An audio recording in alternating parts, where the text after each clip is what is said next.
Video like जरूर कर लीजिए और ऐसे वीडियो लगातार फ्री में पाने के लिए चैनल को तुरंत सब्सक्राइब कर लीजिए और बेल आइकन को जरूर टैप कर लीजिए ताकि आगे भी सारे वीडियो आपको मिलते रहे। यूट्यूब में फॉलो करते हैं तो प्लीज ये वाला फ्री टेलीग्राम चैनल जरूर ज्वाइन कर लीजिएगा। सारे नोटिफिकेशन सारे अपडेट यहीं पे आते हैं, ध्यान रखिए।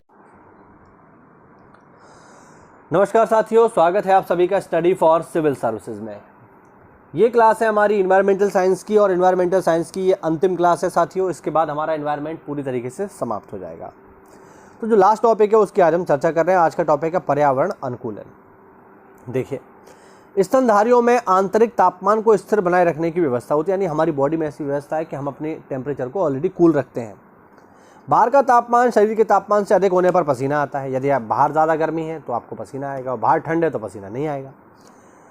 पसीना आता है जिसके वाष्प बनकर उड़ने से शीतलन प्रभाव उत्पन्न होता है, यानी आपको अगर ज़्यादा गर्मी लगेगी तो पसीना आएगा और पसीने से हमेशा ठंडक उत्पन्न होती है, ध्यान रखना, क्योंकि पसीने का वाष्पीकरण होता है, ठीक। और शरीर का तापमान कम हो जाता है। बाहर का तापमान शरीर के तापमान से अधिक होने पर शरीर में कपकपी आने लगती है, सर्दियों में ऐसा होता है ना, जो एक प्रकार का व्यायाम है। इससे ऊष्मा उत्पन्न होती है, यानी ठंड में आपकी बॉडी कांपने लगेगी और आपको ठंड लगना कम हो जाएगी। इससे ऊष्मा उत्पन्न होती है, जब आप कांपते हैं तो ऊष्मा उत्पन्न होती है, जिससे शरीर का तापमान बढ़ जाता है। पौधों में आंतरिक तापमान स्थिर बनाए रखने की कोई क्रियाविधि नहीं है। अब उसी के आगे बातचीत होगी। देखो, ऑरिक्स एंटीलोप अफ्रीका के शुष्क क्षेत्र व अरब प्रायद्वीप में मिलता है, जबकि चीरू एंटीलोप तिब्बत के पठारी क्षेत्र के अल्पाइन स्टेपी घास निवास स्थल पर पाया जाता है। सभी ऑरिक्स प्रजाति लगभग मानसूनी जलवायु को पसंद करती हैं तथा लंबे समय तक पानी के बिना जिंदा रह सकती हैं। एंटीलोप तेज दौड़ने वाले, रूमिनेंट यानी जुगाली करने वाले तथा अशाखित सींग वाले स्तनधारी होते हैं। इनका संबंध वोविडी कुल से है एवं ये मूलतः अफ्रीकी तथा यूरेशिया में पाए जाते हैं। शुष्क मौसम में जल तक पहुंचने के लिए कुछ पौधे गहरी जड़ प्रणाली का विकास करते हैं, यानी नमी को हासिल करने के लिए जड़ें काफ़ी अंदर तक ले जाते हैं। अर्थात कुछ पौधे जिनकी गहरी अपसरण जड़ें शुष्क मौसम में जल तक पहुंच जाती हैं एवं गहरी भूमि से जल का अवशोषण करती हैं। ऐसे पौधे कौन से हैं? ये है प्रोसोपिया, जूलाफ्लोरो, खजूर व एकेसिया। अगला पॉइंट, कंगारू चूहा उत्तरी अमेरिका के मरुस्थल में पाया जाता है। यह जल की आवश्यकता की पूर्ति के लिए आंतरिक वसा का ऑक्सीकरण कर सकता है, जिसमें जल एक उप उत्पाद है, तथा जल का उत्सर्जन घटाने के लिए मूत्र का सांद्रण कर सकता है, यानी अपने मूत्र को गाढ़ा कर सकता है। ध्यान रखना, मरुस्थल में जो जीव होते हैं वो बहुत ही गाढ़ा मूत्र विसर्जन करते हैं, जिससे उनके शरीर में पानी कमी ना हो। अगर हमारे ऐसा मूत्र विसर्जन करेंगे तो फिर बहुत ज़्यादा पानी निकल जाएगा, मर जाएंगे, ठीक है, ध्यान रखना। अच्छा, कंगारू चूहा एक ऐसा प्राणी है जो बिना पानी पिए जिंदा रह सकता है, ध्यान रखना। पेपर में पूछा भी गया है कई बार कि ऐसा कौन सा प्राणी है जो बिना पानी पिए जीवित रह सकता है, तो कंगारू चूहा। बहुत बार ऑप्शन में लोग ऊँट देख करके ऊँट लगाए जाते हैं, तो ध्यान रखना, ऊँट बिना पानी पिए जिंदा नहीं रह सकता, लंबे समय तक बिना पानी पिए जिंदा रह सकता है। लेकिन अगर बात आए कि पानी पिएगा ही नहीं कभी, तो फिर आप लगाओगे कंगारू रैट, ध्यान रखना।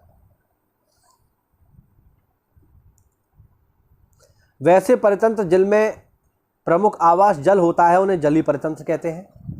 जलीय परितंत्र की उत्पादकता को सीमित करने वाले कारक सूर्य प्रकाश, विलेत ऑक्सीजन, पारदर्शिता, तापमान, ये इसके प्रमुख कारक हैं। ग्रीन वॉशिंग क्या है? यह एक निराधार या भ्रामक दावे की पद्धति या व्यवहार है जो किसी उत्पाद, सेवा, प्रौद्योगिकी या कंपनी की कार्य प्रणाली के पर्यावरणीय लाभों के बारे में बताया जाता है कि वो कितना बढ़िया काम कर रही है पर्यावरण के क्षेत्र में। ग्रीन वॉशिंग एक कंपनी की उस वास्तविक स्थिति से अधिक पर्यावरण अनुकूल कंपनी के रूप में प्रस्तुत करती है, यानी ऐसी कोई कंपनी जो कोई प्रोडक्ट बना रही है वो अपने आप को ऐसा दिखा दिया कि हमने इस प्रोडक्ट को बनाने में पर्यावरण को बिल्कुल नुकसान नहीं पहुंचाया है, हालांकि पहुंचाया हो लेकिन फिर भी झूठ बोल देगी, आप चेक करने थोड़ी जाओगे। तो इसी को कहा जाता है, इसी झूठे दावे को कहा जाता है ग्रीन वॉशिंग, अपने आप को ज़्यादा पर्यावरण अनुकूल दिखाना, जितना आप नहीं है उससे भी ज़्यादा।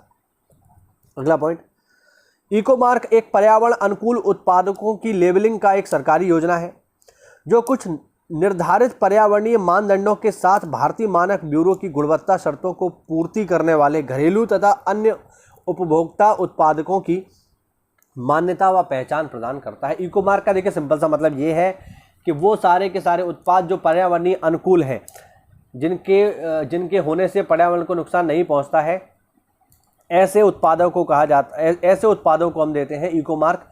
इसका चिन्ह भी ध्यान रखना है, इसका चिन्ह होता है घड़ा, ठीक है, इस तरीके से घड़ा, इसका जो चिन्ह है ये घड़ा है, ध्यान रखिएगा। उद्देश्य क्या है, देखो उद्देश्य भी देख लो। उत्पादन इकाई के प्रदर्शन में सुधार के साथ साथ सकारात्मक पर्यावरणीय प्रदर्शन की पहचान करना। कोई भी उत्पाद जिसका निर्माण, उपयोग तथा निपटान इस प्रकार किया जाए कि वह पर्यावरण को होने वाले ह्रास में उल्लेखनीय कमी लाए तो उसे पर्यावरणीय अनुकूल उत्पाद माना जाता है, ठीक है ना, जिसे हम अंग्रेजी में बोलते हैं इको फ्रेंडली प्रोडक्ट। ध्यान रखना, ये शब्द आपने जरूर से सुना होगा। तो इस प्रकार ये हुआ हमारा पर्यावरण पूरी तरह से समाप्त साथियों, ठीक है। पर्यावरण की ये अंतिम क्लास थी, हमने पूरा का पूरा पर्यावरण पढ़ लिया। उम्मीद करता हूँ आपको महत्वपूर्ण जानकारियाँ इस वीडियो लेक्चर में मिली होगी।